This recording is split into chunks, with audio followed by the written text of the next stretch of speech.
Black box లో కూడా record అయ్యి ఉంటుంది అంటారా అసలు ఆ సెకండ్స్ లో ఏదైతే జరిగిందో?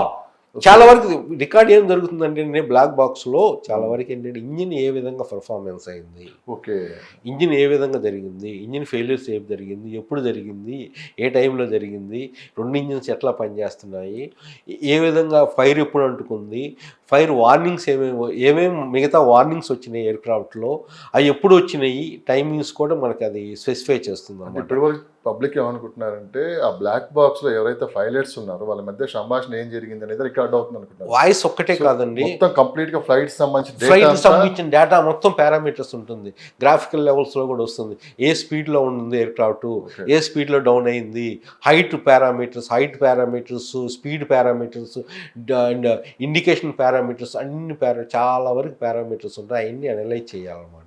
ఓకే, అప్పుడు మీకు చాలా వరకు ఏంటంటే తెలుస్తుంది అన్నమాట. ఇది only voice recorder, that is different. అది కాకుండాను ఇందులో ఏంటంటే ఇంజిన్ పర్ఫార్మెన్స్, స్పీడ్. సో నిన్న కనపడిన సందర్భం మొత్తం చూస్తే ఇంజిన్ పెర్ఫార్మెన్స్ లోనే కాస్త ఏదో తేడా జరిగిందని చెప్పుకోవాలి. ఎందుకంటే మన ఆ విజువల్ చూసినప్పుడు ఫ్లైట్ చాలా వరకు ప్రయత్నించారు పైకి తీసుకుని వెళ్ళటానికి, కానీ అది వెళ్ళిండి అలానే కూలిపోయింది. ఇప్పుడు ఒక ఎయిర్క్రాఫ్ట్ ఫ్లై అవ్వాలంటే దేర్ ఆర్ మెనీ ఫ్యాక్టర్స్ కదండి. తగినంత థ్రస్ట్ ఉండాలా, తగినంత లిఫ్ట్ ఉండాలా, తగినంత స్పీడ్ ఉండాలా, అన్ని పారామీటర్స్ అనేది ఇక్కడ ఇన్వాల్వ్ అయి ఉంటుంది. నేను ముందుగా ఫస్ట్ చెప్పినట్టు థ్రస్ట్ అనేది లేదు అక్కడ. థ్రస్ట్ లేకపోవడం వల్ల స్పీడ్ ఎయిర్క్రాఫ్ట్ అనేది కిందకు వచ్చింది. థ్రస్ట్ స్పీడ్ ఉంటే ఆటోమేటిక్ ఉంటుంది. ఇంకోటి ఏంటంటే ఫ్లాప్ సిస్టమ్ కూడా సరిగా పనిచేయలేదు అనేది ఒక అనుమానం అనేది ఏర్పడుతుంది.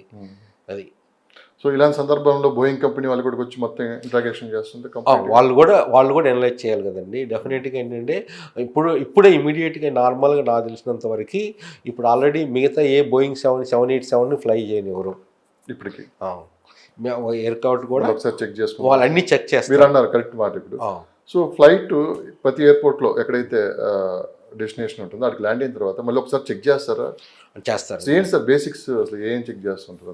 ఇప్పుడు ఏంటంటే ఇందులో మెయింటెనెన్స్ అనేది I involve in the maintenance also, aircraft engine maintenance also. ఇందులో ఏంటంటే షెడ్యూల్ మెయింటెనెన్స్ అనేది ఉంటుంది. అంటే ఇన్ని ఫ్లయింగ్ అవర్స్ తర్వాత మెయింటెనెన్స్ చేయాలి. ఇప్పుడు మనం కారు తీసుకుంటాము, ఆ కారు ఏం చేస్తాము, ఇన్ని కిలోమీటర్ తిరిగిన తర్వాత ఈ సర్వీసింగ్ చేయాలా, ఇంకో ఎక్కువ జరిగిన తర్వాత ఇంకా డీప్గా పోతారు అది సర్వీసింగ్ అనేది. అట్లానే ఎయిర్క్రాఫ్ట్లో కూడా 50 hours ఫ్లయింగ్ అయిన తర్వాత ఒక servicing, 100 hours flying, depending on the ఈ అవర్స్ అనేది ఫిక్స్డ్ కాదు అన్ని ఎయిర్క్రాఫ్ట్స్కి.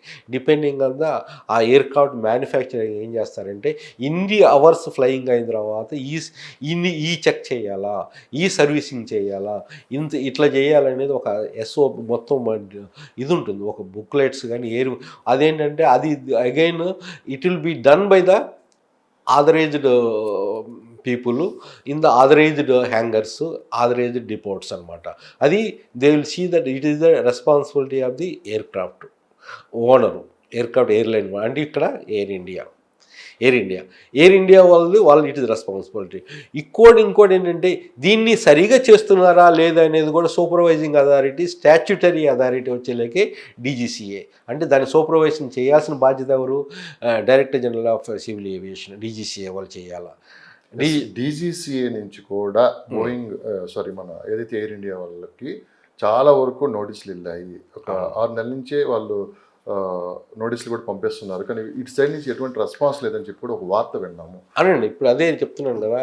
ఇప్పుడు ఏంటంటే రెస్పాన్స్ అనేది వాళ్ళు they got the right to stop the aircraft.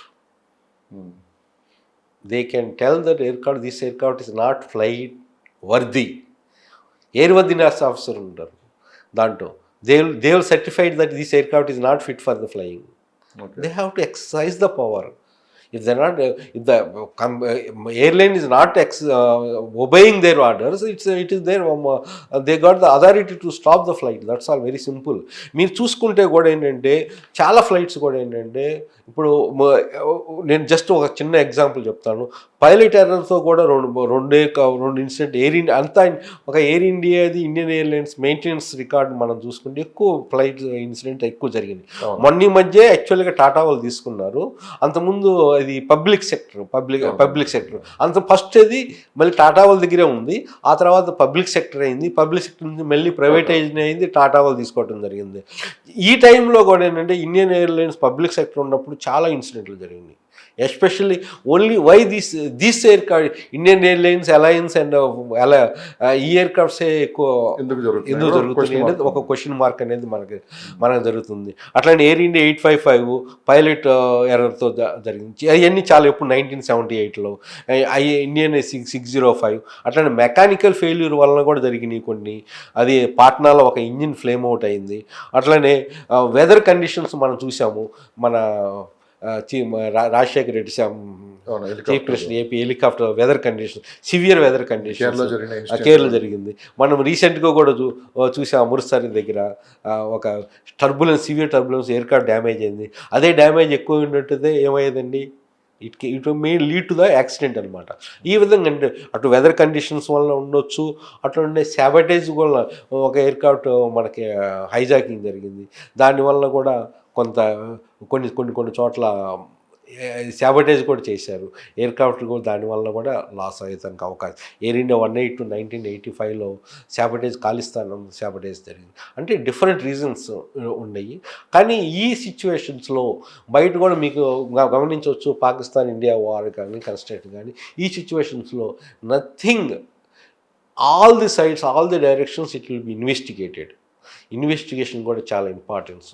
అది డెఫినెట్గా చేస్తారు అన్ని విధాలు. ఎందుకంటే నథింగ్ రూల్డ్ అవుట్ అనమాట.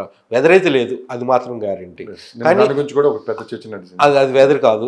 ఇది problem is not whether. Maintenance ప్రాబ్లమా అయి ఉండొచ్చు, మెకానికల్ ఇంజిన్ ప్రాబ్లమా అయి ఉండొచ్చు, దెన్ ద హ్యూమన్ ఎర్రరా అయి ఉండొచ్చు, ఇంకోటి శాబటేజా అది కూడా అయి ఉండొచ్చు. Nothing is ruled out. ఇక్కడ ఒక 2 points sir. Main take off తీసుకోవడానికి స్పీడ్ ఎంత ఉండాలి ఫ్లైట్కి? అంటే పెద్దవి ఉంటాయి, బోయింగ్ 787 లాంటి చిన్న ఫ్లైట్స్ ఉంటాయి. ఆ స్పీడ్ ఎంతలో వస్తే టేక్ ఆఫ్ తీసుకోవడానికి వాళ్ళకి? అది ఎగ్జాక్ట్గా నాకు తెలియదండి. It is aircraft depend on the aircraft అనమాట. ఎగ్జాక్ట్గా నేను అది ఇప్పుడు తెలియకుండా నేను మాట్లాడటం బాగుండదు. మేబీ 600 knots ఏదో నాకు ఎగ్జాక్ట్గా నాకు తెలియదు. డిపెండింగ్ ఆన్ ద రోల్ అనేది ఏంటంటే ప్రతి ఎయిర్క్రాఫ్ట్కి డిఫరెంట్ పర్ఫార్మెన్స్ ఉంటుంది.